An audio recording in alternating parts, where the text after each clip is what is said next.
Alam mo naman ang buhay ko, masyadong makulay. Naka-8 lipat ako ng bahay. Mayaman kami nung araw to. Memorabilia sa'yo nung namatay. Kaya nga pwede ko na ibenta dahil patay na siya eh. Hindi na niya malalaman, tol. Pag nadedo ako, gusto yun na yan. Ilan taon ka na ba, boss? 55. Ah, layo pa eh. Bad trip. Bakit nilag ka? Geng. Dandil! Paano? Okay na, uwi na. What's up guys? Another watch, another day. Pare, meron pa tayong pupuntang client. At magbebenta siya ng relo. Si Brother Dennis Padilla, pare. Let's see what we can do. Ayan guys, tingnan nyo.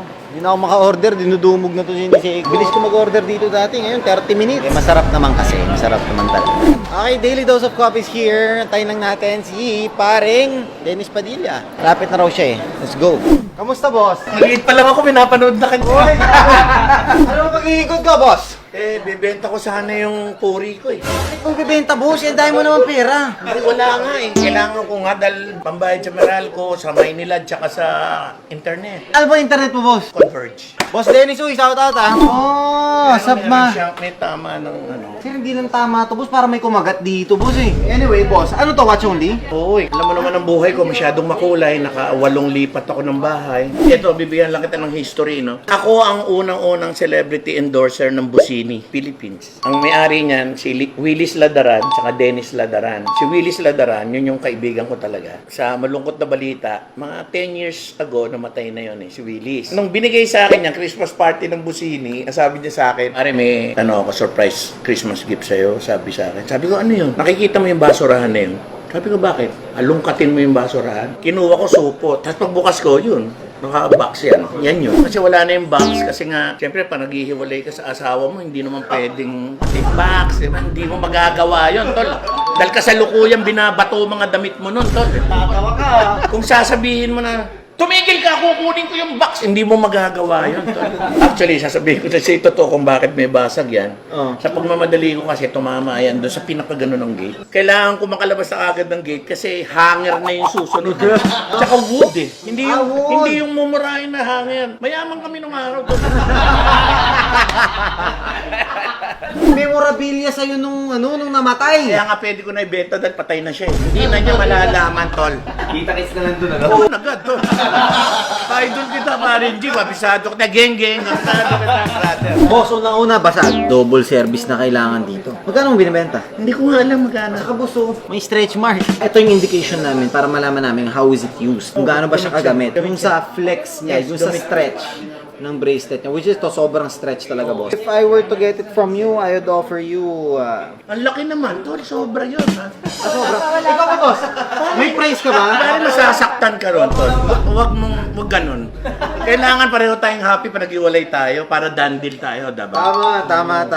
Ikaw, wala ka bang price? Usually kasi, your watch, your price to. Pero ito, just to let you know, walang service. Glass needs replacement. Bezel, okay pa naman. Pero ito, kailangan ng i-repin na to. Marami talagang gagawin dito, boss. If I were you, I'd keep it. Pero since gusto mo talaga ibenta, I'd offer you 250 for this.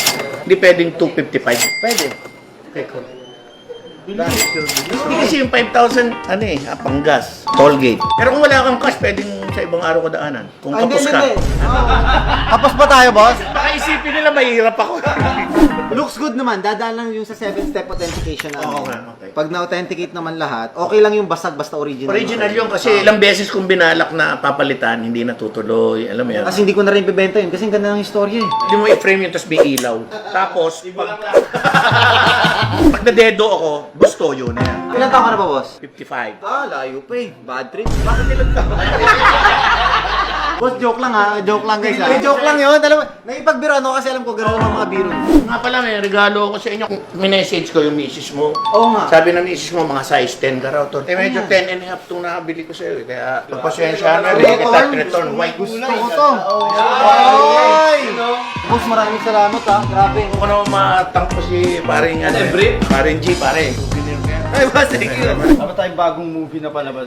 Hindi, katatapos ko lang nung yung walang matigas na pulis sa matinik na misis sa GMA7 Excited pala. Season 3. Hindi ka naiya, wala ka bibigay. Hoodie, huwag na to. Nakakahiya naman yung hoodies. Ganito na lang, para wag kang manghinayang. Magkano yung hoodie mo?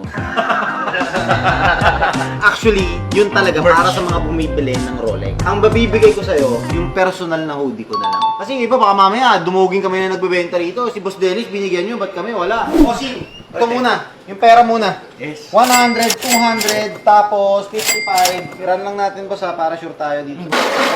Tol, kulang 53 lang. Oo, yun na. Hindi kasi, ibabalik mo yung machine. Oo, tama. Kasi ibabalik mo. Ito boss, yung personal ko, bibigay ko na muna sa'yo. Boss, try mo nga. Sige nga, shoot. Baka pwede mo i-try. Ikaw lang ang binigyan ni paring Hay, personal. Damot yan eh. Oo. Geng, geng. Dandin, paano? Okay na, uwi na. Ganun kayo, alam ko yun. Alam ko yan. Boss, Dandil. Alam mo ha. Thank you so much, boss. Bisado ko kayo, Cholo. Maraming salamat. Boss, Dandil. Pare, Dandil. Dandil, tol. Thank you, salamat. Ayan na na. Saya. Parang kailangan ko nun, wala stress ko.